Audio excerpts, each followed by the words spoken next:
Good evening, everybody, and welcome to the Stroke Association's first ever virtual quiz with Alex Stanger and the one and only Chris Tarrant.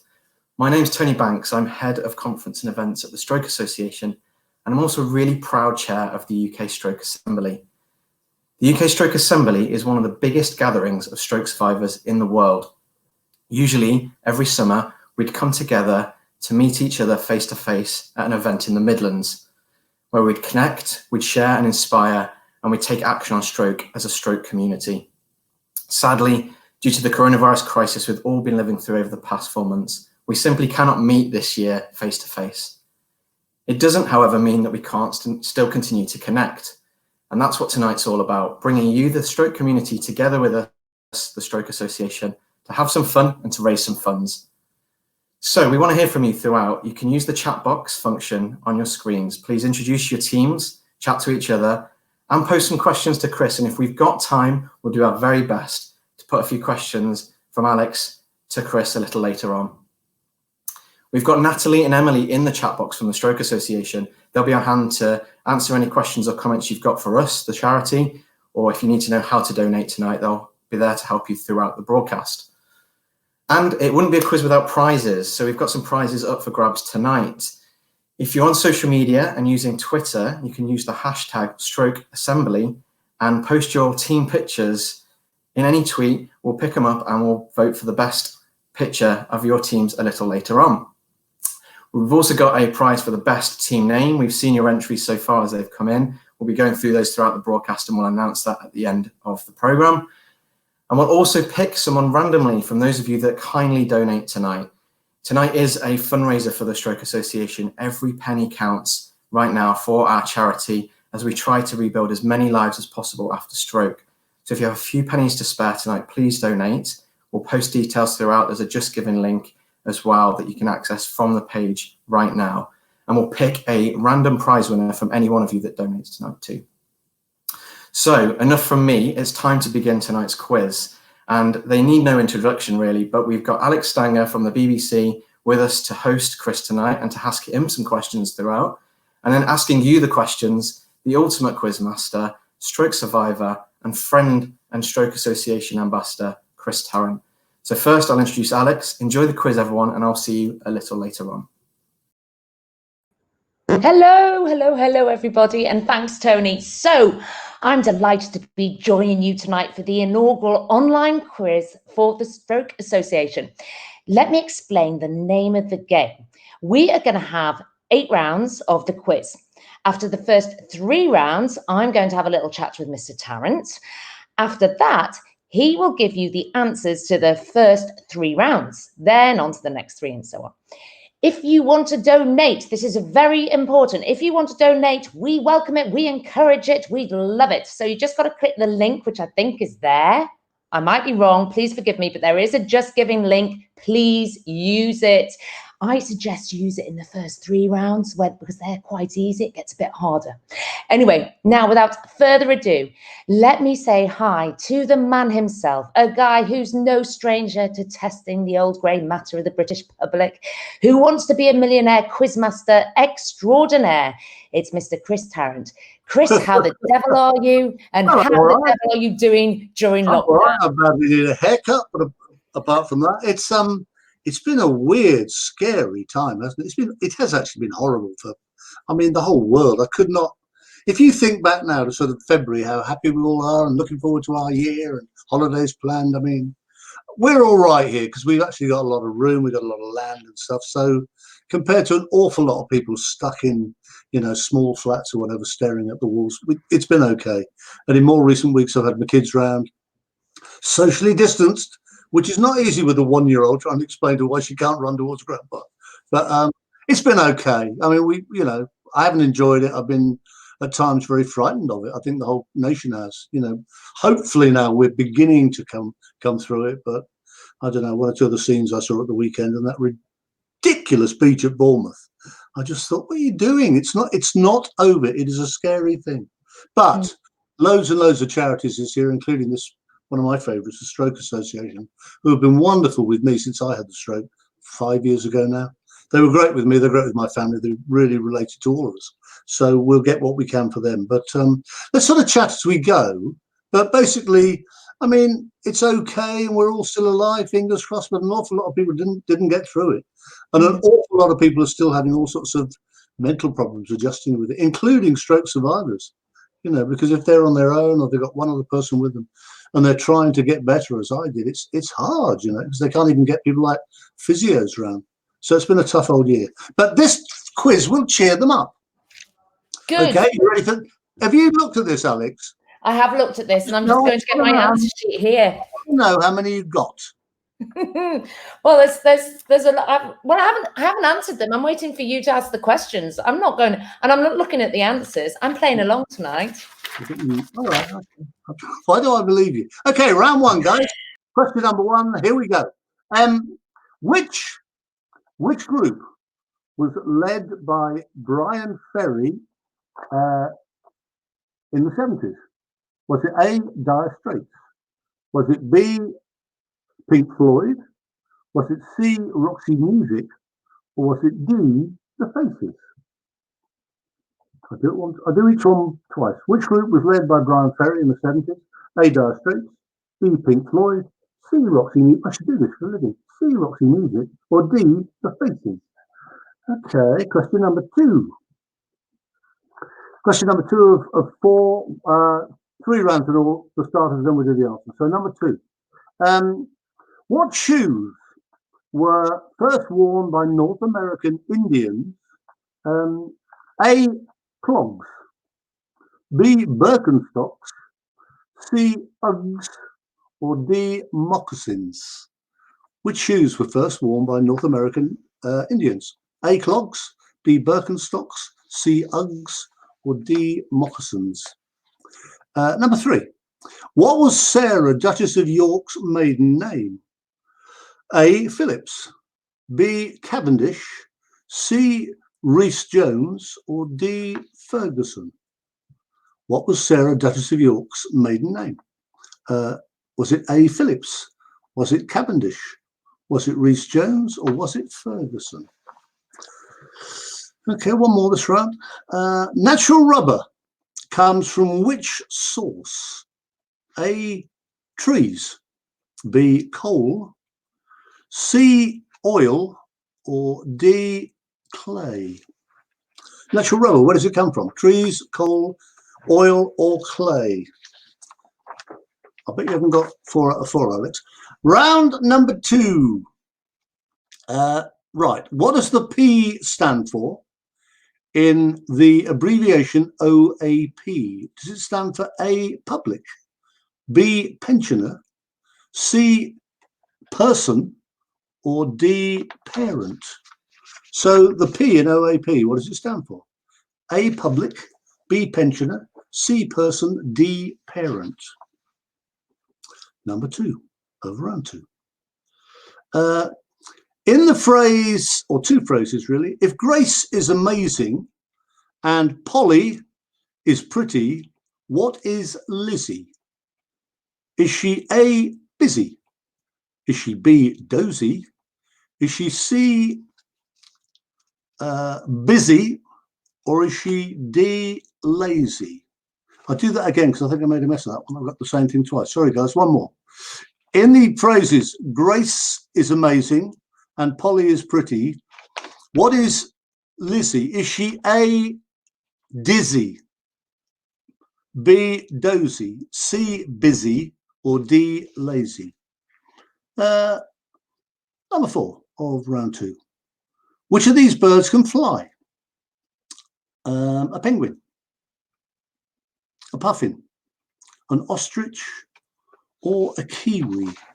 Which of these birds can fly? A penguin, a puffin, an ostrich, or a kiwi?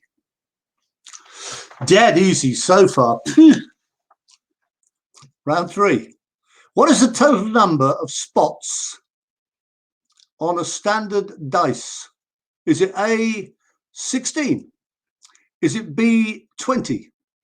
Is it C, 21, or D, 28? Total number of spots on a dice: 15, 20, 21, or 28?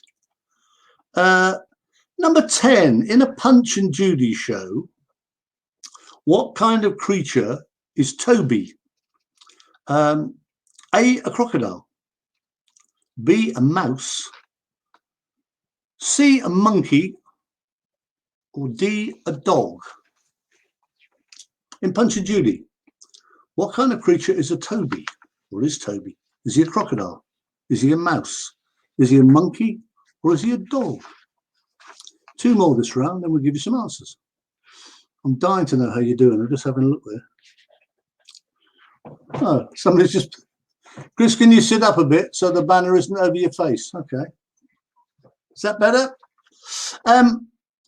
What is the name of Japan's high-speed trains? Are they A, rocket trains? Are they B, bullet trains? Are they C, Greyhound trains? Or are they D, what's that word? Oh, sorry, Eagle trains. Are they A, rocket trains, B, bullet trains, C, Greyhound trains, or D, Eagle trains? And number 12, fourth question of the third round. What was Margaret Thatcher's middle name? Now, was she A, Harriet? Was she B, Hilda? Was she C, Hyacinth? Or was she D, Helga? Margaret Thatcher. What was her middle name? Was she a Harriet? Was she a Hilda? Was she a Hyacinth? Or was she a Helga? So that's 3 rounds. Come on, Alex, how many have you got? Well, I did answer all of them, but as I say, I know that these are the first 3 and it gets a bit difficult. And I must say on the dice one, I was counting my fingers like I tell my 5-year-old to. So, yeah, you never know. Chris, at the beginning, you mentioned your stroke and that you are a stroke survivor. And most terrifyingly, I think, in your story, your stroke actually happened on a plane. I mean, that must have been absolutely terrifying. It was, yeah, pretty horrid. I've been working in Burma. I was filming, and I was flying back from Bangkok. And as I was getting on the plane, my leg sort of slipped. I actually thought I had cramp because I've been sitting down for hours. And I sort of slipped, and a bloke with me said, "You're right, Chris." I went, "Yeah, I'm okay, sorry, I don't know what that was all about." And got up, fine. Got on the train, got on the plane, and then it kind of happened again about 20 minutes in. And I thought, this is weird. And my leg just sort of went all stiff, and my arm sort of, I couldn't really lift it properly. And I was still thinking cramp, cramp, cramp. And it was about the 3rd time it happened over about an hour, I suppose. I thought, I think I know what this is. I've seen enough advertising about strokes and things. I thought, I think I'm having a stroke. And the stupid thing was, because I'm very British, I thought I won't tell anybody. Well, because none of the, stewardesses, they're all very nice. I didn't speak any English at all. And by now we're going, if you look at the map from Bangkok to London, you think, I mean, I've seen those things where they say they had to put a plane down. You think, where would you like to get down between Bangkok and London? Like, would you choose Afghanistan, Iraq, Iran? Which one would be your favourite? And all I wanted to do in the world was get back to London and see my wife and, get home, maybe get to a hospital in England. I knew something was wrong, but I thought I'll be okay. And it kept coming and going all the way through the flight. And I did get to a period, I actually did think, I think I might be going to die up here. And I tried to use one of those satellite phones to ring home, and I couldn't get through and all that. And in the end, I got to Heathrow, and basically at Heathrow, I just sort of keeled over completely. And they were, I mean, I have been very unkind about Heathrow over the years, but they were just wonderful. And people appeared, paramedics came cycling through, and 2 lovely police women came and went through to see my wife and my driver and explain what was happening, and would see you at hospital and all that. So they raced me in an ambulance to Charing Cross Hospital. And it was pretty scary. I mean, I do remember through the haze of it that I thought, I'm not going to go to sleep. I just, I was absolutely exhausted, but I thought I hadn't slept for about 36 hours. I thought, I had a feeling in my head that if I go to sleep, I won't wake up. And then the next day, my kids started to arrive, and I'm so sort of used to being like the strong one for all of them. I couldn't even lift my arm and all this stuff. And it was, but it, I don't know. It just slowly got better over a few days. It is a scary thing, but I'm one of the very lucky ones. I mean, I am totally sorted, and it's not because I'm clever. You know, I did lots and lots of physio. I have a very strong will. I had a terrifying woman who used to come and beat me up every day, some sort of physio thing. And I'm a survivor, you know, and I'm fine. But I have seen, particularly working with the Stroke Association, I have seen so many other people, you know, who are not as lucky as me. And it is a terrifying thing. And it really can happen to anybody, you know, it really can. And you mentioned earlier that the Stroke Association helps not just you, but also your family. I mean, how did they help? Yeah, well, the kids got really involved with it all, actually. I mean, and then we did this big, we haven't done one this year, sadly, because of all the problems, but we do this Stroke Association Awards thing every year, and we take a table with all my family and kids on. And I mean, it is lovely, but they just sit there crying. I'm going, kids, what are you doing? Oh, Daddy, it could have been you. I'm going, yeah, but it's not me. I'm okay. You know, I came through the other side. It's you almost feel guilty sometimes because you're okay. You know, it's not my fault, and I'm delighted that I am. I mean, I seem to have no side effects at all, but it could have been terrifying. You know. And this is why it's so important. Kids have done events with the Stroke Association themselves, fundraising and all that. So yeah, it's very much become a sort of family charity, really. Yeah, and this is why it's so important. Things like tonight, that people give money to the Stroke Association. There is, may I remind you, just give it. What do they donate? Where are you going to point to? Which way is it this time? I think it's that way. But do you know what? They told me before we came on, and it went clear out my head. So I'm pointing some way. It might be that way, or it might be down. But it's a Just Giving page, and don't worry, if you click on it, I've been assured you will not miss the next round. So before we go into the next round, I think, Chris, you've got to give the answers for the last three, so that I can just mark them here on my page. Yeah, we'll see how you did. Group led by Brian Ferry was Roxy Music. North American Indians didn't wear Birkenstocks, they wore moccasins. Sarah, Duchess of York, was, of course, a Fergie. Rubber comes from trees. The P in OAP stands for Old Age Pensioner. If it's Amazing Grace and it's, what was the other one, Pretty Polly, it's Busy Lizzie. Who sang I Will Always Love You in The Bodyguard, and also starred in it, of course, was Whitney Houston. And which bird of those birds I read out can't fly? Well, the only one that can fly, actually, is the puffin. And you watch those off the coast, off the Isle of Lundy, which are amazing little birds. 4 more. How you doing, Alex? I'm doing all right. So far, so good. Okay. The number of spots on the dice is 21. Yeah. Yay. Toby in Punch and Judy is Toby the dog. Japan's high-speed train is the bullet train. They are the most stunning. I filmed on one of these. They are the most amazing trains in the world. They're just beautiful, and they do well over 200 miles an hour, and your coffee doesn't spill at all, and you can talk just like this. They even smell nice. They actually have lavender coming through the air vents. When do you ever get on a British Road train and go, this one smells? Not in a million years. And they arrive exactly to the second on time, wherever they go. Just brilliant.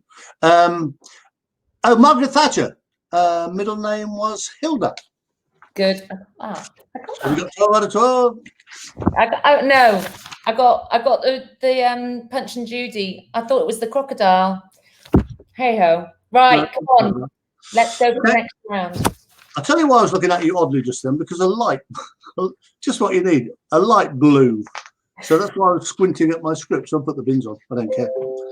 Oh, somebody emailing. Hello. Right. Round 4. How many squares are there on a draft board?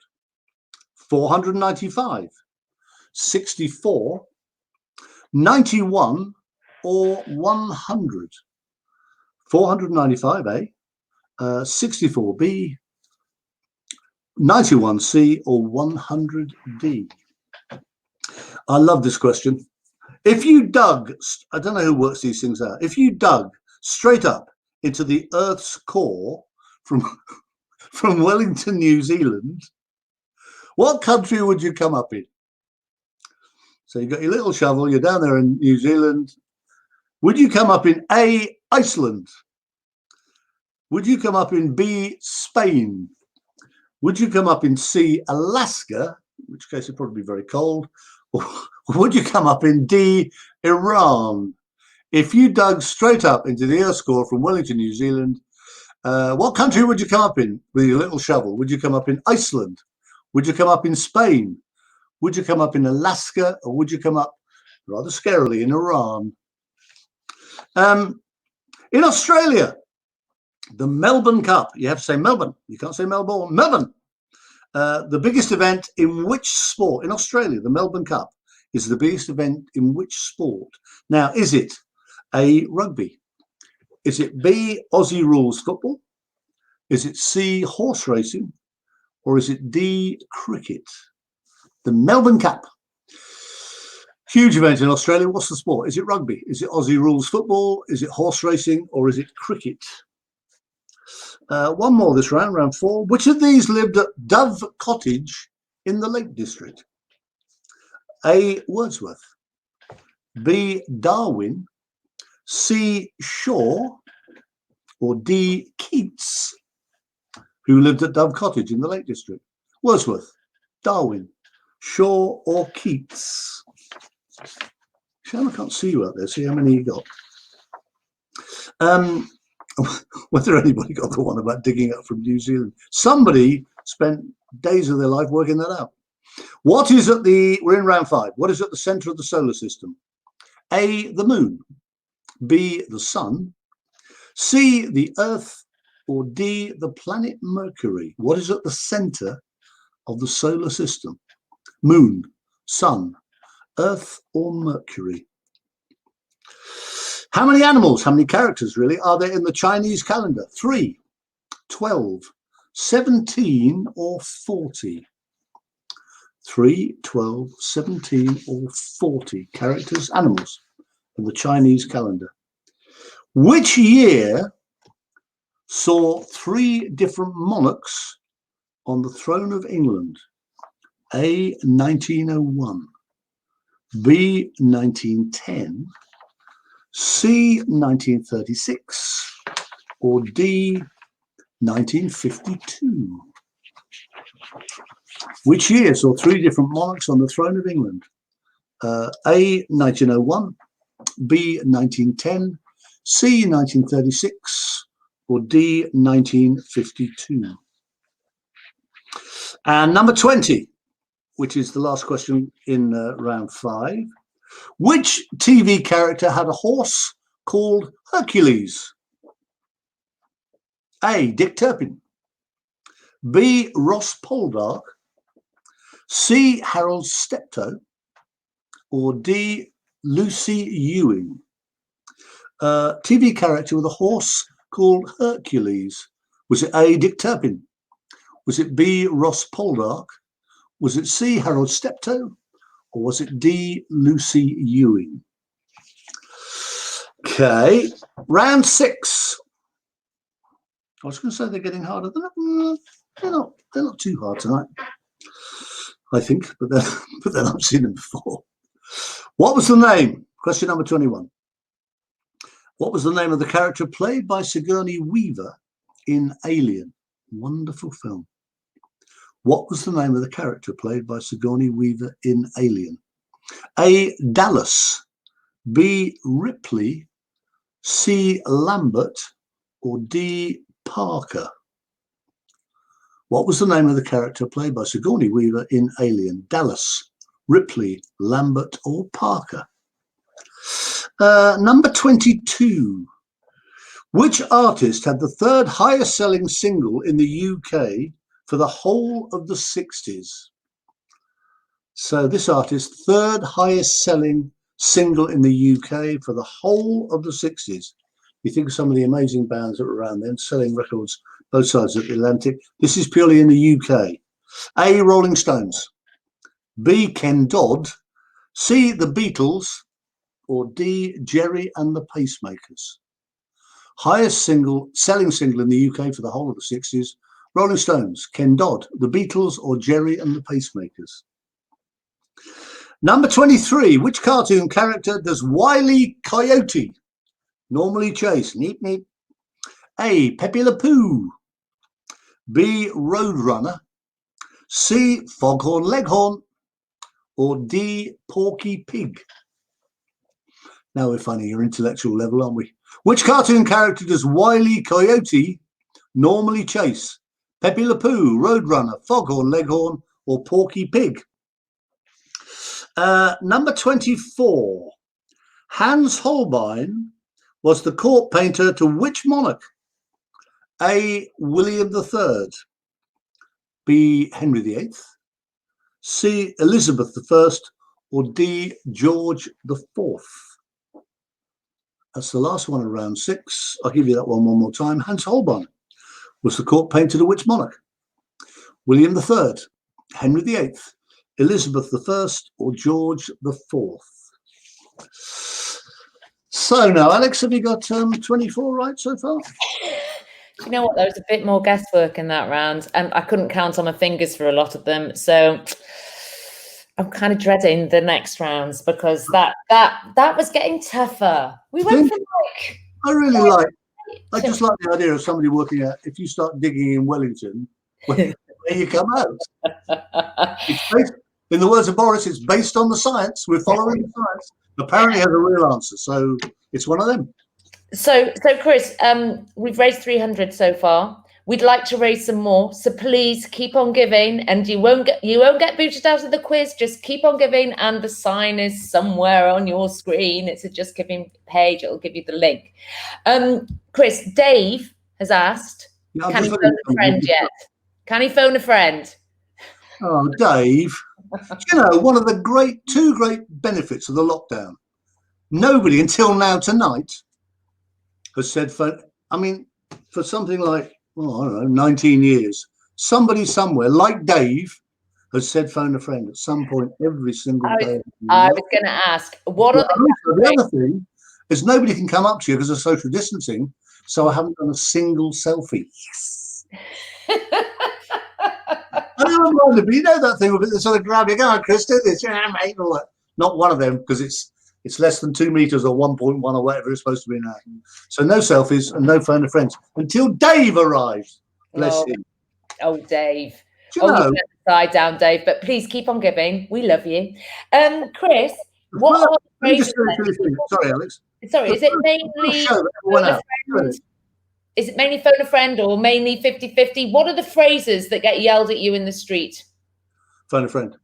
Phone a friend every time. Every time. And I'll tell you a really weird thing.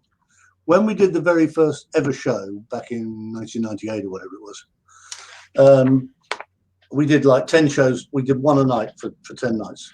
And we then were off for a month. And then we did, I mean, the thing went through the roof. It was huge. But the next morning, I stayed overnight. And the next morning, I went up lunchtime for a beer, I think, and a swim or something, just to get my brain together before rehearsals. Now, bear in mind, only one show had ever gone out anywhere in the world the night before. A driver who's going up Wembley Way pulls his window and goes, "Oh, Chrissy, phone a friend." And I thought, that is so weird, because that has only gone out last night once anywhere in the world. It just sort of shows that it just touched some kind of nerve. It was huge. I mean, we sold it to 120 countries around the world. And it's just, and everywhere it went straight to the number one. It may have stayed there for a week or a month or a year or whatever. But it was just, it's just such a silly, simple device. Like all great ideas, it's so simple. Really simple. And I know, obviously, I would like to talk about quiz, but that did show that at the beginning, everybody was like, oh, is this really going to work? Is this really going to be successful? I mean, did you really think, did you know that it was going to be as big a hit when you saw it? You're right. I mean, it sounds silly. I've done quite a few, but I don't particularly like game shows. And I thought it would do all right. I thought it was a good wheeze, and I thought it would run for a while. I thought the big money thing was obviously an attraction. But I think after we'd done about 6, just watching people, because this huge close-up they're all in like that. And I remember a contestant was picking up a glass of water, and she was shaking like me. And you thought, we are watching the most amazing, this is not a game show, this is a drama. Because this girl was trying to get £8,000. She's like, oh God, I don't know whether to phone my dad or not. I've always remember that. It is an amazing drama. It's an extraordinary thing.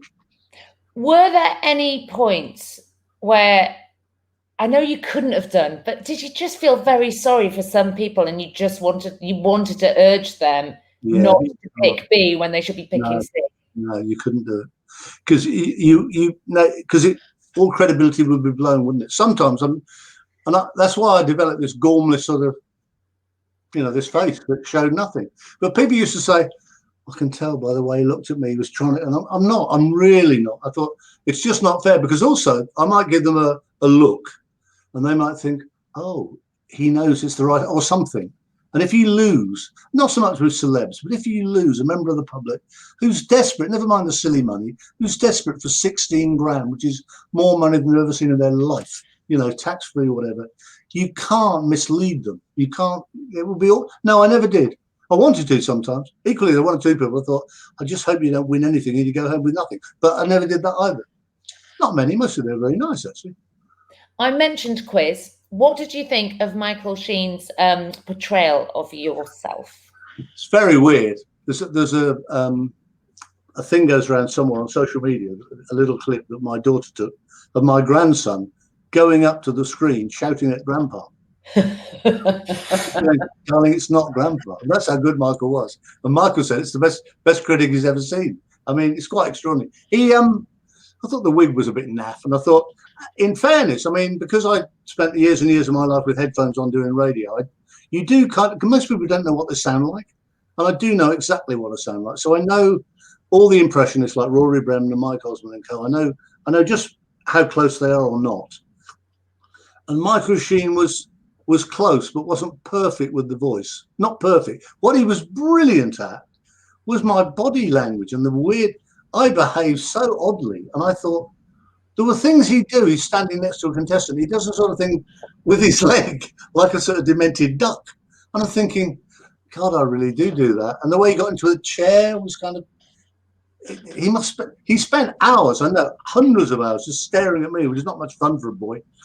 All these little DVDs, and just writing things down and copying things and whatever. And I met him last year at the Pride of Britain. And I walked up the red carpet and whatever. And my missus said, oh, it's Michael Sheen. I said, I've never met him. Let's go and say hello. And she said, oh, I said, no, let's go and say hello. So I tapped him on the shoulder.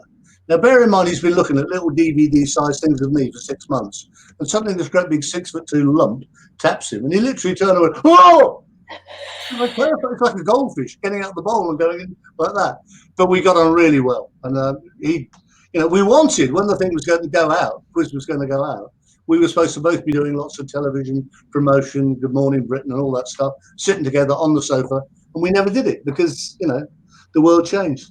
He's splendid, very nice guy and very, very good. But some of the mannerisms were they're all spot on. I think, why do I do that? Just weird things with his fingers and just strange that I do.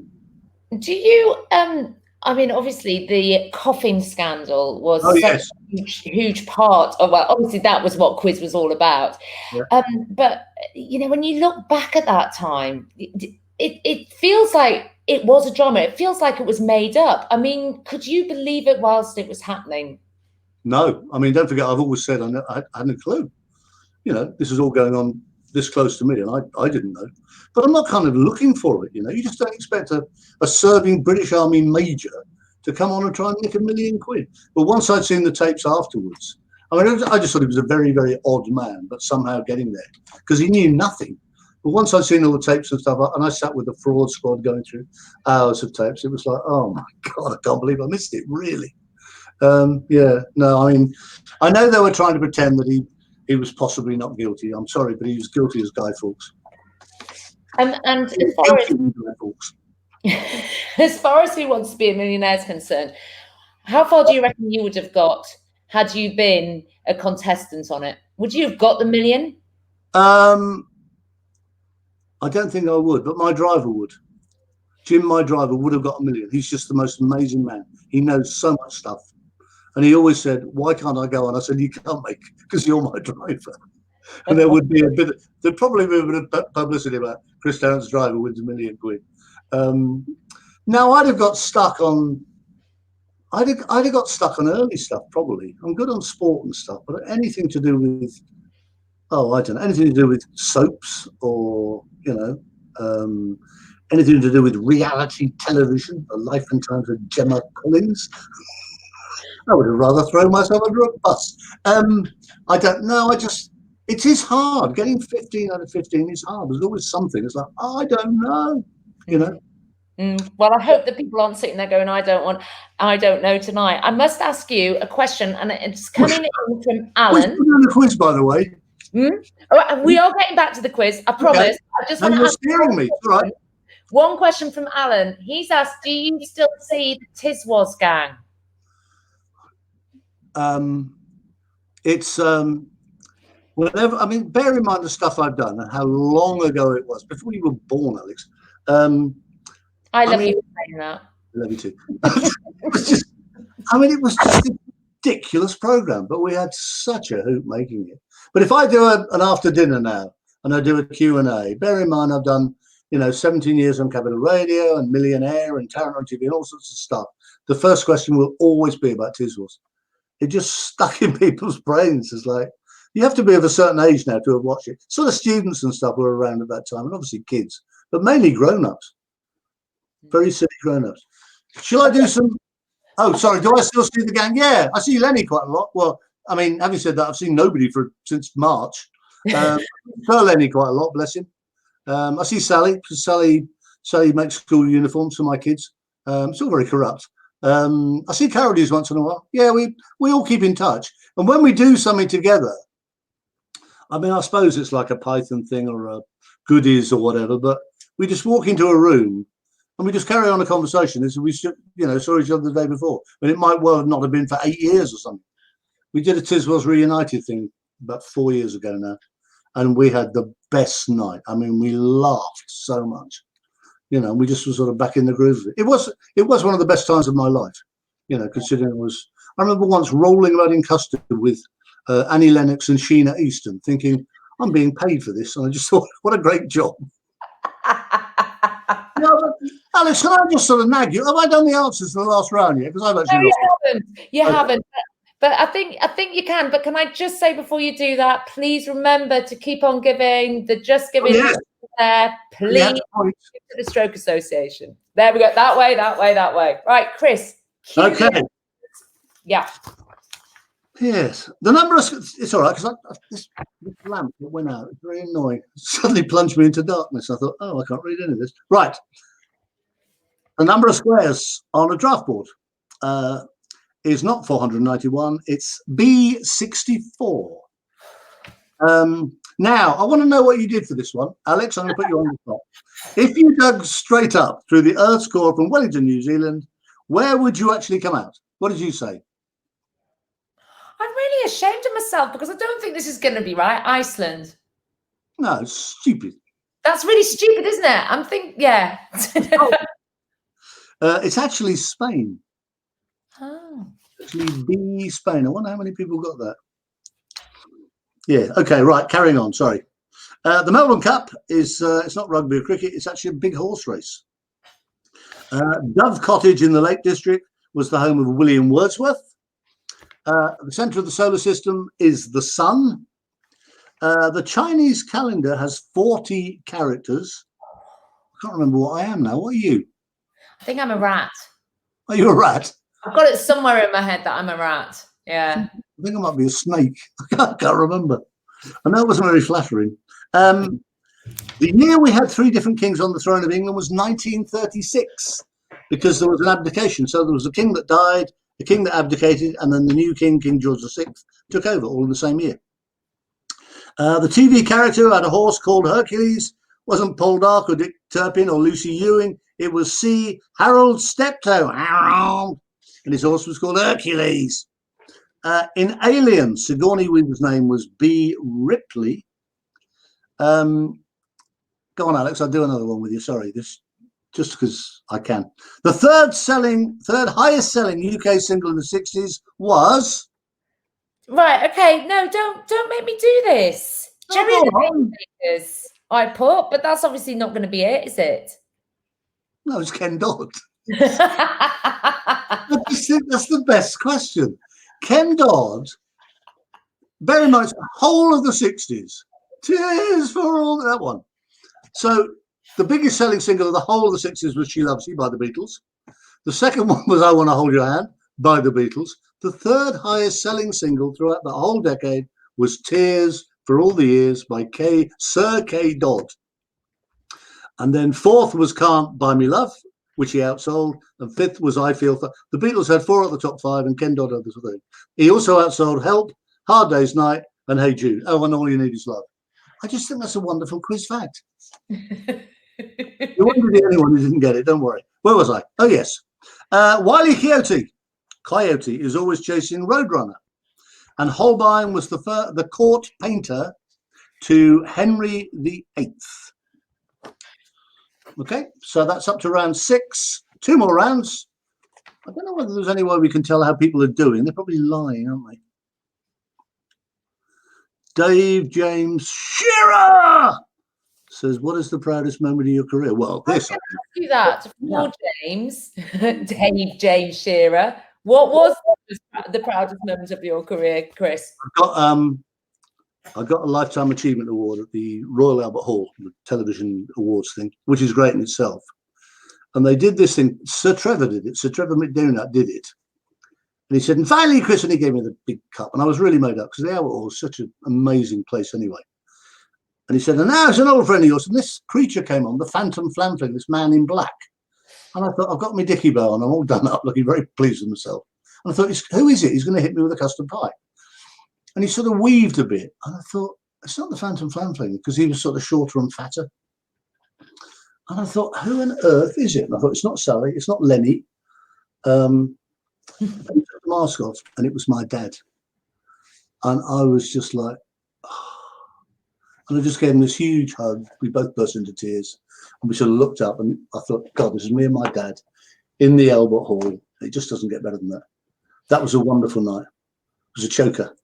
I remember we were backstage at that because I think we were reporting on it. And Really? I remember, I think there was a whole load of hard-nosed journalists in the press room crying as well. It was very emotional. It was the one. Anybody who saw it said, God, that was an amazing moment. It's one of those proper telly moments. But the old devil, he rang me in the morning. Good luck tonight, Chris. And I mean, he must have been 80 then, 81. Good luck tonight. We'll be watching and all that. Lying old devil. He wasn't going to watch at all. He was in a car going straight to London weekend to go backstage and put on this silly Phantom Flamfling outfit. Bless him. Meanwhile, back to the quiz. Where we go? Yeah, because I've only done one round, haven't I? No, we've done 3. We've got 2 left, and then we're done. So I would like, just before we get onto the quiz, I want to ask you another question, Face On. There was one more question from Faye. This is orange juice. Faye, and she wanted to know, what was the hardest part of your recovery? Seeing the kids was really painful because they all sort of trotted in one at a time, looking terribly worried and teary-eyed. That was pretty bad. I suppose then, I mean, you don't know that you're going to recover. There was a real fear that I could have a second stroke, and often they're far worse than the first one. And then I did get into quite a black place for a while. Once I'd gone home, I'll tell you a silly thing. It wasn't painful, it was just daft. I got out of bed after a couple of days, and I went to have a sloosh because I felt pretty smelly and horrible. And I started to, you have to relearn so many things that your brain has just forgotten what to do. You have strokes. It's weird and frightening. And I thought, I must clean my teeth. And I got the toothbrush and put some paste on and did that. And I looked in the mirror and I got a completely bright white nose because, I don't know, my brain couldn't work it out. And it was just, there was no hand coordination at all. And in the end, I developed this brilliant technique where you actually put the paste onto the brush, hold the brush up, and you move your head up and down. And that's brilliant. And I still use that to this day. But that was sort of it was a lot of learning stuff and a lot of physio and speech training and all that, because obviously that's a part of what I did for a living. There was a dreadful period of sort of, I never really went through the why me thing, because I sort of knew why me, because I'd sort of lived fairly excessively. I think it was just that, what if I don't actually get better? What if this is as good as it gets, because my speech was a bit strange and one arm wasn't working properly. I think it was that fear for the longer term that this might be as good as it got, I think. I think that was the worst fear. And a dreadful fatigue that is very common with stroke survivors. You can't work it out, and it goes on for about a year. You're just tired. You think, I haven't done anything today. and you're really tired. You just want to go back to bed. That happened a lot. Just the whole thing was scary, you know. So let's And all. that's the other thing, avoidable. You know, mine was avoidable. When I said to my consultant guy, I said, "What caused it?" As I was leaving, and he said, "Excess, Mr. Tarrant. Excess, excess, excess." And I said, "How do you mean?" He said, "Excess." And I went, "Oh, that'll be excess then." He just meant living it all a bit too large, you know, smoking and all the things, drinking lots of whiskey and stuff. None of which I do now. You know. Oh, I was going to say, yeah. Did you then curtail that part of your lifestyle? No, but well, I haven't smoked actually for years. But I mean, Scotch, I don't touch whiskey at all. There's loads of whiskey around the house. It doesn't cross my mind to drink it. I give it to mates and stuff. You know, I drink a bit of wine. I drink a bit of beer. And Jane's very good at like preparing, not quite the sort of pie and chip stuff that I used to love and stuff. I mean, yeah, she's been very good about my diet and all that. And I don't work like a dog anymore. I used to work like a dog, and I just don't now. Obviously, this year I did nothing, but you know, normally I'm traveling and flying a lot, but nothing like this. I used to do a radio show every morning and go straight off to Millionaire for years, and it sort of pays it, you know. And then it was a lot of flying after that, and I think it just paid its toll, took its toll. Well, meanwhile, back at the quiz. We better get back to the quiz. I was going to say we're going to get back to the quiz, but You've done a narration yet? if we've got any more, if anyone's got any more questions for Chris, remember this is going to be, we're going to have a chance after these last 2 rounds. So please do get in touch, and please keep giving. Please keep giving. Right, Chris, over to you. Wish that light had gone out. Let's see what I'm doing. Right, round 7. Which of these British birds has brilliant greenish blue and orange plumage? A kingfisher, B, an osprey, C, a chaffinch, or D, a swallow? Which of these British birds has brilliant greenish blue and orange plumage? A, kingfisher, B, osprey, C, chaffinch, or D, swallow? Question number 26 of a possible 32. Which Scottish town is known as the home of golf? A, St David's, B, St Andrews, C, St Patrick's, or D, St George's? This is a good question. Who won an Oscar for The Godfather but refused to accept it? A, Marlon Brando, B, Al Pacino, C, Robert De Niro, or D, Diane Keaton? Who won an Oscar for The Godfather? Great film, great trilogy, but refused to accept it. Marlon Brando, Al Pacino, Robert De Niro, or Diane Keaton? Number 28. Only one more round after this. In a poem by Edward Lear. What am I doing with my life? In a poem by Edward Lear, what did the pobble lose while swimming in the English Channel? A, trunks, B, toes, C, hat, D, fingers. In a poem by Edward Lear, what did the pobble, thinking about pubs, which I haven't been to yet, I shan't for a long time yet. In a poem by Edward Lear, what did the pobble lose while swimming in the English Channel? A, trunks, B, toes, C, hat, or D, fingers? Now, 4 more, last round. Which of these animals is not a reptile? A, lizard, B, crocodile, C, toad, or D, snake? Lizard, crocodile, toad, or snake? A, B, C, or D? Question number 30. Which fictitious sailor was captain of the Black Pig? What a wonderful program that was.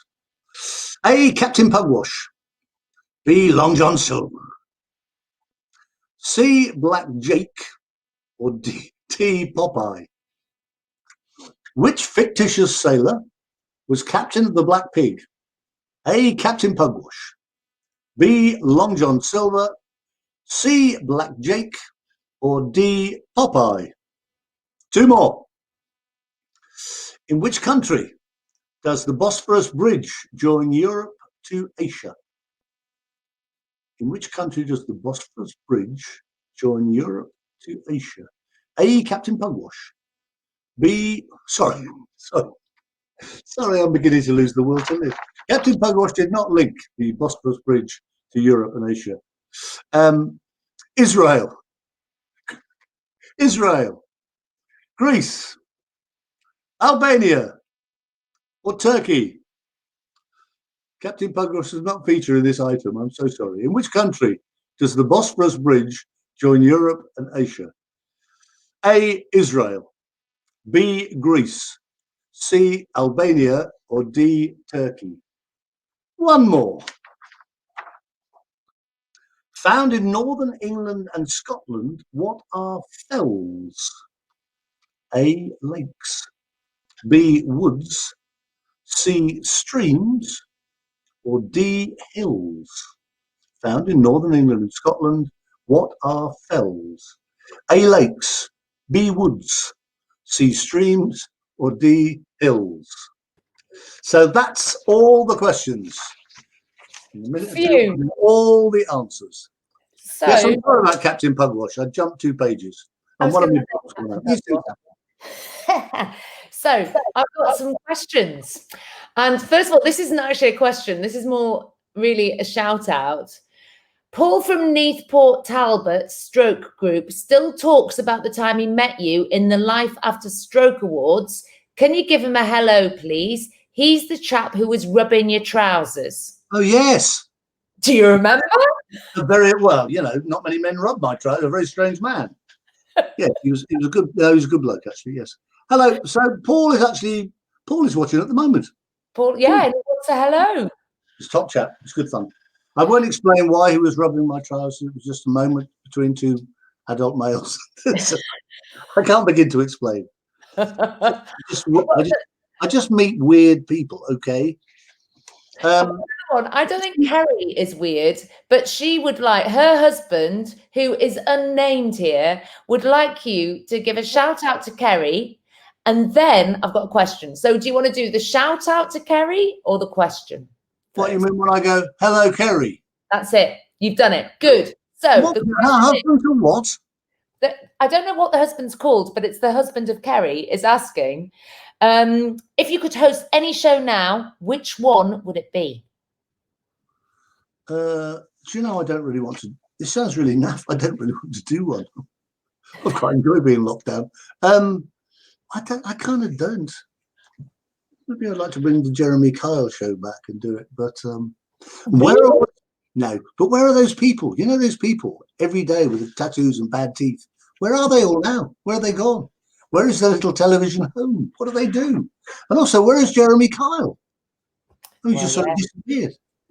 Don't know what's up. No, it sounds silly. I've sort of got to an age where I've sort of done it all, really. I've done most things. I mean, I loved being on the radio. I thought radio was the best fun. And I do get invited quite a lot to do radio, but you kind of have to commit. You know, you have to give at least a year or 2 years, or in my case, 20 years to a station and be very loyal and going down. I don't want to do that anymore. I mean, I got out of bed at 5 o'clock for 17 years and loved it. But I wouldn't go back to Capital. I wouldn't go back to any of them, really. And telly-wise, I think I certainly wouldn't do a game show because you won't, you know, Millionaire is such a freak in so many ways. I mean, you're not going to top that. It was just the most unbelievable gig. So I wouldn't do that. I've done chat shows in the Midlands and stuff. There's honestly nothing I'd like to do. If somebody came to me with the most amazing idea, I'd go, oh my God, I've got to do this. But I mean, I was really enjoying doing all the world traveling and stuff up till March of this year. The filming the train stuff. I mean, I went to the most amazing places. You know, I mean, I really did travel. Somebody worked out we travelled 7 times. Me and the crew had travelled 7 times around the circumference of the planet. Because we just went everywhere. We went to Bolivia and Australia and New Zealand and Alaska. And so I tell you a silly thing that nearly happened. There's an email. In March and April, we were supposed to be filming 3 shows from Moscow. Now you think about this, March and April this year. Moscow, Mongolia and Beijing. Oh, crikey. Well, aren't we glad that one was turned down? Yeah.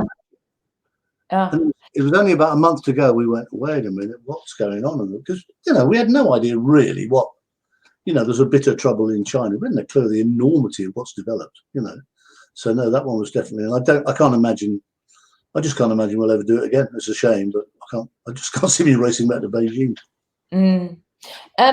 Harry Clark here is asking, which is your favourite international, put my teeth in, adaptation of Who Wants to Be a Millionaire? Japanese. Oh, The Japanese host is fantastic. He's just the best because all of them. There's a wonderful host in India. There's an amazing little guy who hosts it in Georgia. Very good friend of mine hosts in Australia. I worked quite a lot with the American host. The one in Japan, because Japanese television, where you've seen some, and I used to show a lot on Tarrant on TV, and Clive James showed a lot and so on. They are extraordinary. And ideally, our brief at Celador, the company who own Millionaire, they said, you can buy it from us, but you must do it exactly as we do it in the UK. Here's your tape. You follow the Chris Tarrant role model. You don't have to look like him, but that's how you do it. You can't deviate. You can't change, because they knew that it's an incredibly successful format, and therefore we can sell it for years and years and years, which obviously they did. Many countries, India, Australia, it's still running. So, I mean, Japanese television, they would love to do it with like live snakes down your pants and electrodes down your trousers. But they would. Ideally, that's how they'd like to do it. But they can't do that because that's it. So all this guy can do, and he's just wonderful. And the other thing Japanese television hosts never do, they never show any compassion at all for the contestants. They gloat. They just gloat all over them. So when they're in big trouble, they just smile and love it. So they've obviously thought, well, how can we inflict pain on people in this quiz? So that pause thing that I did, which I started on radio, and then everybody does it now, Anton Decto or whatever, but we started it. And you just go, so Alex, is that your final answer?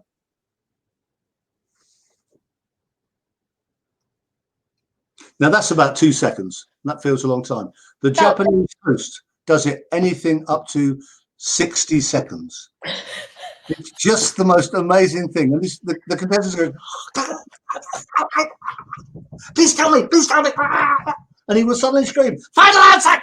And this guy jumps. Unbelievable. Unbelievable guy. He's my hero. He's truly wonderful. Well, going on to the Who Wants to Be a Millionaire, the Woods are in the house. I had to say that. And they say you're much better than Jeremy Clarkson. That's controversial. I don't know whether I want you to say anything about that. This is true. And there's no real, I mean, I'm not a mate of Clarkson. I've met him quite a few times. We get on all right. I just haven't watched it. And it's not because I don't want to. I never sort of know when it's on. And quite truthfully, I did 670 shows or so, and I only watched 2.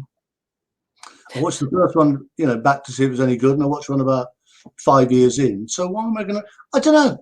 I have no idea. He's probably very good. I haven't a clue. He's certainly very different from me. What they've got to do is find someone different. I mean, I would have liked someone probably more cuddly, someone like Eamon Holmes or someone. But, it's up to ITV. It's nothing to do with me. And to be honest, I couldn't care less. But, I had a brilliant time. I loved it. It's a great show. So good. Trains. I knew we'd get something about trains because everybody, if you get it right, there are certain people love a train, and Sandal Sensations obviously does, because I don't know if Sandal Sensations is a male or female, but they're asking, which was your favourite train journey?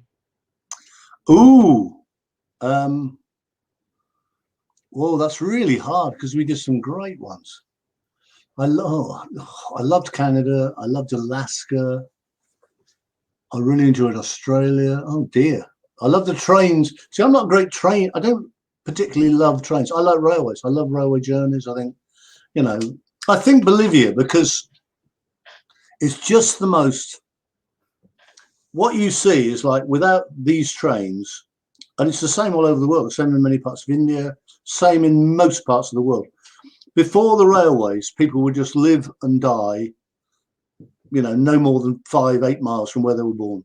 And suddenly the railways, most of them were built by British engineers, and they just opened the whole world up. And the Bolivian one, we went right over the Andes, and it was fraught with all sorts of problems. One of the crew had really bad altitude sickness, and it was quite a tough old gig. But it was it was the most strange little train, and people would just appear like a stop-go bus. People would just appear from behind a rock and go, and would jam the brakes on and they get on. And then they go about another 5 miles straight up like that, straight on up the mountain. Then they could ring the bell and they jump off. And they'd have these, you know, those Peruvian women where there's wonderful costume, the Bolivian women as well, the South American women where they all have those great big stove hats and they have sort of multicolored things. And they had these blankets sort of pinned over their backs, a sort of giant bag. And they would have anything in it, from potatoes to chickens to, in one case, a live baby, just these extraordinary things. And they would just get off and off they would go. And you think, what is that woman's life? Where is she going? Where did she come from? What's she doing? But without that railway, they would just have to stay put. I mean, I found the Bolivian, everything about Bolivia is the most wonderful place. That was probably the best fun. Oh, and, well, the worst fun, actually, but it also became the best fun. And this has never happened to me before, ever. At the end of filming, we filmed for about a fortnight. It really was a good film. When we got to Sao Paulo coming home, some little tow rag nicked the rushes. Oh, no. Yeah. It's never happened. That would be devastating. The worst thing. Just the whole film, everything we'd done, 7 or 8 cans, which are worth nothing to anybody else.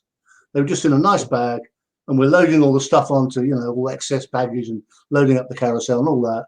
And somebody said, "Where's the rushes?" I said, "They're on that trolley over there." And suddenly we're all like sick. We're racing around the airport, screaming, looking everywhere. And they just went.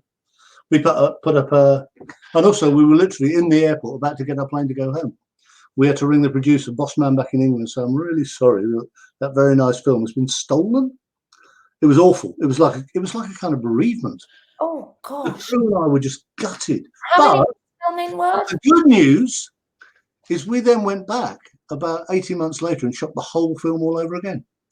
And instead of going, "Oh, Chris Tarrant, you were an idiot," they're all, "Hey, Chris, how nice to see you." And I did the same interview again with the same man on the same train, going up another fun little hill and all that. Quite amazing saga. But that's never happened to me in 200 years of doing television. Nobody I know has ever had the rushes nicked, and they were just nicked. And they would be useful. They would be nothing to anybody.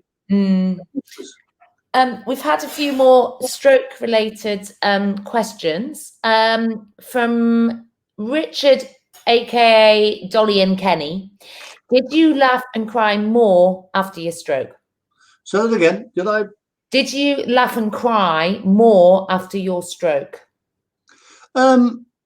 I think you get I probably did. I think you get I probably still do. I think you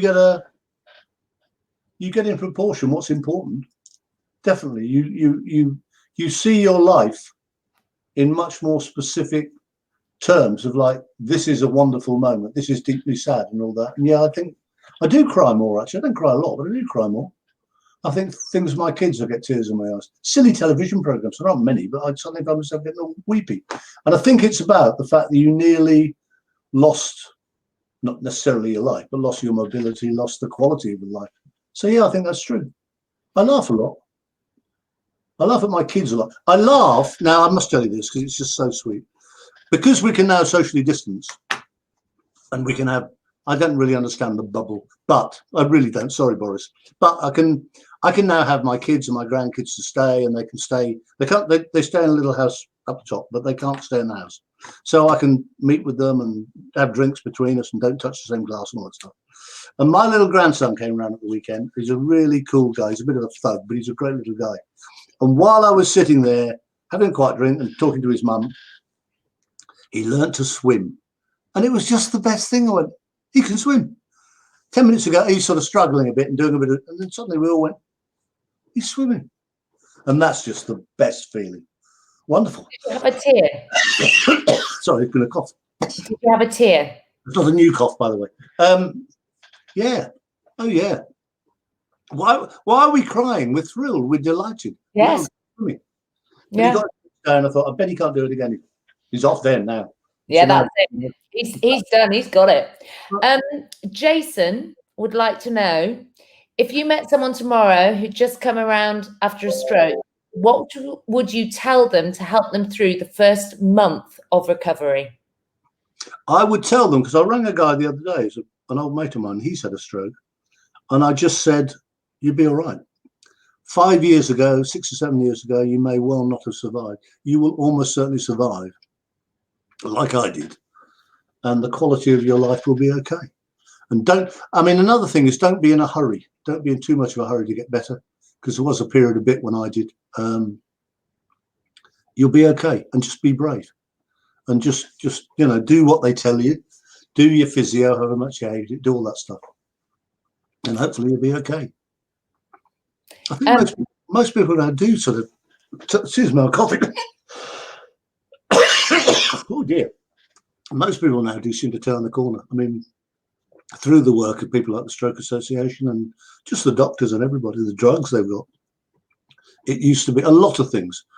You know, a friend of mine has just survived from lung cancer. That was an absolute no-no 5 years ago. And he's now playing cricket yesterday. He's fit as a fiddle. So, yeah, we are making great strides. If we can make stride with this current virus, that would be good. But yeah, no, I would say to them, be brave, listen to everybody, do as you're told. Don't run too fast before you can walk and all that. And you almost certainly will be okay. And what was the hardest part for you? I don't know if we've covered that, but what was the hardest part of your actual recovery? You know, you were saying about having to relearn things. What do you think was the one thing that you can remember thinking? Really weird things. I mean, I sort of played a lot of sport, and I literally couldn't catch a ball. My physio guy would throw a great big ball like that at me, and I just couldn't catch it. You think, I've done this all my life. What's going on? Because you can't think, what's happened? What's happening? I'm standing okay. I know what I'm doing. And I just couldn't coordinate. And you'd bang into a door with your shoulder. That's another thing. That's really weird. It's something to do with, I don't know, not understanding. Excuse me. For some reason, it's your questions. I'm so sorry, Chris. I feel responsible for this coffee. No, you're not. Yeah, you'd walk through a door and just bash your shoulder. Apparently, that's very common. And it's all about spacing and stuff. Getting used to it again. We've had a donation for £100, a single donation for £100. So thank you so much. And in total at the moment, I think we're at £600. So I think that is brilliant. Please, you can still keep on giving. You can. 685. I've been told. There was just an update. We must get 1,000. Come on. we can get 1,000. We've got to get 1,000. I'll tell you what, to get that 1,000, you've got to go to the Just Giving page, wherever it is on the screen. And Chris, I think it's time for the answers for the last few rounds. Yeah, okay. Oh yes, it was that thing about the brilliant, this seems so long ago now, the brilliant greenish blue perfume and all that. Yeah. Right. So, round 7. Which of these British birds has brilliant greenish blue and orange plumage? A, kingfisher, B, osprey, C, chaffinch, D, swallow. The answer is, sorry, I'm just on the wrong page. The answer is the kingfisher. The Scottish town that's the home of golf is St Andrews. The actor who won the Oscar for The Godfather, I remember seeing this and there was such a row, but he would not accept it, was Marlon Brando. And he was protesting against the rights of Third Nation, the Indians in America, and how they've been mistreated in the movies over many years. The pobble didn't lose his trousers, he lost his toes. 4 more. 32 possible marks. If you got 32, you're very, very clever, but you probably didn't. The creature that's not a reptile of those 4 was a toad. The captain of the Black Pig, at one point he was the bridge of the Bosporus. The captain of the Black Pig was Captain Pugwash. Do you remember that? I do remember Captain Pugwash. I loved it. Do you remember it? It was the cheapest show, wasn't it? It was just sort of this thing. It was wonderful. Finger mouse. Bosporus Bridge joining Europe and Asia. I crossed this last year. Is in Turkey. And fells are like Shapfell, they're hills. So 32 questions, 32 answers. Now, is Tony working out quite who's done what? I don't know what he's doing. I think he's going to come back in 2 seconds, but I just would like to finally ask you. Not another. You've asked me so many. You're so I know. I've got you here. I might as well ask you these questions. That's what I do for a living. Okay. Chris, finally, I'm loving the chilled out Chris Tarrant. I'm loving our chat this evening. It's a lovely place. What are you up to next? I imagine that you're not that fussed really, and you're just enjoying your lockdown. You're enjoying. Yeah, I am. Now. I've learned a huge amount about my own place because I'm not home that often. So I've got a great big wood here and quite a bit of land, which I've had for a long time, right in the middle of nowhere, which is where I come and hide away from the work. And I've learned so much about, my missus can now tell the difference between a red kite and a buzzard, which she certainly couldn't do when she came to live here. And the kids have come around, and we've done a lot of stuff with natural history and stuff. And I'm starting to think about maybe, if I actually don't understand the latest Boris dictate, but I'm hoping that soon I might be able to drive down to France. I wouldn't want to go on a plane or a ferry or a ship, or a cruiser. I'm hoping to drive down to France, and then just think about it. I mean, I don't know. There's a lot of stuff going on about work, and I'm thinking, I'm not sure. I want to race. I certainly don't want to go to Mongolia and Beijing. I think we're all praying for a vaccine, basically. But I'm all right. I mean, I bet you were. When it started, I was really frightened. And I thought, this horrible thing, we're all going to die and all that. And sadly, an awful lot of people have. But I do feel now it's, for one reason or another, it's certainly, you feel safer. You don't feel like every second you go out. All this stuff about touching surfaces and all that, which is really scary. So we get all the, we bleach things when they come in. And I started this thing. I got this bleach, and I was quite paranoid about the whole thing and quite scared of the virus and whatever, quite rightly. So I started bleaching the food. It's all in packets, and I started bleaching it. And I thought, that's all right, it's good. My missus is looking at me like I actually have lost my marbles finally.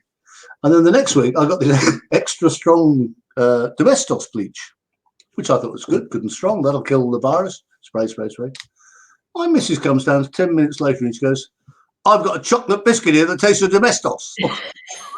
I'm really sorry. How could that have happened? She said, you idiot. And it's so strong. It was kind of eating through the biscuit packet. And then we opened the fridge, the whole fridge smelled of domestos and all that. So I'm sort of, I'm calmer about it. I'm very worried about the way people are disregarding it because it really hasn't gone away. It really hasn't. It might come back in a horrid spike. I hope it doesn't. I hope we get back soon. I'm doing more of these. I like these Zoom quizzes. I've done quite a few now. These are good fun. And it's a nice way to link up with mates and also to raise some money when we're all sitting at home. I mean, so many charities, so many have just really struggled this year because there's just zilch income coming in. And one or two of the bigger ones, will be able to handle it. But some of the others, I mean, one or two of the ones that I get involved, well, Strokes one, where we have all sorts of things through the calendar year. And I suspect, certainly since March, we haven't done any of them because nobody can come. And I've got sort of tickets to go and see Elton John. Well, that's not going to happen. I've got tickets to go and see the Eagles. That won't happen. I have tickets to go and see the Who in about the end of March or early April. And they said then, nobody over the age of 70 allowed in the auditorium. And I remember saying, that's a bit of a shame then, because none of the band can come on stage. Exactly. No concerts at all. Yeah. Catching up on movies and stuff, but it's quite, some dreadful, I won't get into it. There's some shocking television at the moment. Just dreadful. Well, Chris, thank you so much. Thanks for tonight. I'm going to hand back to Tony, but thank you so much. I've really thoroughly enjoyed myself. You're a very nice lady. You make me laugh a lot. You still don't know where it was, do you? You're still not sure. What? Oh, there. No, still having a clue. Just always people find it somewhere. Well, Tony's pointing like he knows. Tony, thank you very much for making us so welcome, mate. We've had a lovely night. Well, guys, thank you so much, Chris, Alex. We are so incredibly grateful. I've been watching the comments come through, and there's been so much fun. People loving the questions that you've been answering, Chris. And we've had some top scores come through. So I think from what I've seen so far, the Olympians got 30, which is a really good effort. The Colchester team are claiming 32. So I think they're our overall top scorers at the moment. Yeah, they may well be making it up. Do they know about digging from Wellington to Spain? They could be Googling as we speak. So, yeah. But we do have some prize winners to announce. We said at the beginning, we announced prizes for the best team picture on social media. We have picked that. It's Marnie, who has posted this lovely photograph now of her and her team doing the quiz at home. Thank you, Marnie. God, look at them. We have the best team name that we've been picked. Quiz was. We love that. Great. It's been done before. So if you're from Team Quiz was, you'll need to get in touch. I'll tell you how you can do that in a moment. And we did pick also a winning donator, somebody who donated very generously tonight. Jan Whitworth was picked out of the hat as our random donator, and she'll also be winning a prize. So if you've won a prize, if I've just announced you as a winner, all you need to do is get in touch with us at info@strokeassembly.org.uk, and we can arrange that prize for you. So thanks everyone for participating in the prizes and the competition tonight. Chris, Alex, it's been a real joy having you with us tonight. We are so grateful to the Stroke Association for your ongoing support. Hopefully we'll see you both again at something soon, maybe face to face if we're allowed back out. We're a double act now. That's it now. You're stuck with us. We are like the Chuckle Brothers. And I just wanted to say to everyone who's watching tonight that may have been affected by some of the things that Chris was talking about around his own stroke and his own journey. There's plenty of information on the Stroke Association's website. We'll post the links in the chat box now. The Stroke Association is here for you, and we are so grateful for your donations tonight. I think we've gone way above £700 already, and we know those donations will keep coming in. It's vital support for the Stroke Association. So thanks so much again, both of you. We're really grateful, and we will definitely see you again soon. Thank you very much. Thanks, Alex. If you had a nice time, I was Chris Tarrant. If you didn't, I was Chris Evans. Good night. And on that note, everyone, thank you for joining us. The Stroke Assembly will continue with its ongoing series of webinars. If you're affected by stroke and would like to join our future series of webinars, you can join by visiting our website. It's stroke.org.uk/UKSA virtual. It's been great to see so many people enjoying the quiz tonight. I hope you've had fun. Please do continue to donate, and I'll see you at another Stroke Assembly webinar very soon. Good night, everyone.